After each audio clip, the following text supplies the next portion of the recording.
రాష్ట్రంలోని పలు గురుకులాల్లో కలుషిత ఆహార ఘటనలు కలకలం రేపుతున్నాయి. కామారెడ్డి జిల్లా రామారెడ్డిలోని బాలికల ఉన్నత పాఠశాలలో మధ్యాహ్న భోజనంలో బియ్యంలో పురుగులు రావడంతో విద్యార్థులు, ఉపాధ్యాయులు ఆందోళనకు గురయ్యారు. గత కొద్ది రోజులుగా తెల్లటి పురుగులు ఉన్న భోజనాన్ని వడ్డిస్తున్నారని విద్యార్థినులు ఆవేదన వ్యక్తం చేశారు.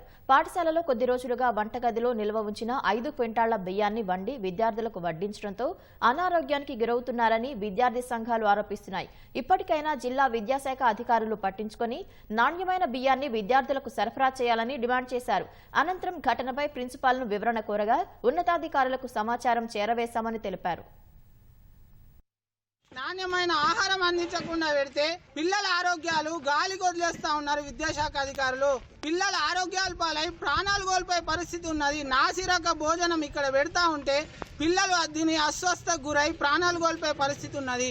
ఇట్లా జరిగినప్పటికీ ఇప్పటి వరకు విద్యాశాఖ అధికారులు కానీ ప్రభుత్వాలు కానీ స్పందించకుండా పిల్లల జీవితాలను, పిల్లల ఆరోగ్యాలను గాలి కొదిలేస్తున్న పరిస్థితి ఇక్కడ నెలకొన్నది. మరి ఇలాగే చేస్తే ప్రభుత్వ పాఠశాలలపైన, గురుకులాలపైన ప్రభుత్వానికి ఇంత చిన్న చూపు ఎందుకుందని చెప్పేసి విద్యార్థి సంఘంగా మేము డిమాండ్ చేస్తా ఉన్నాం.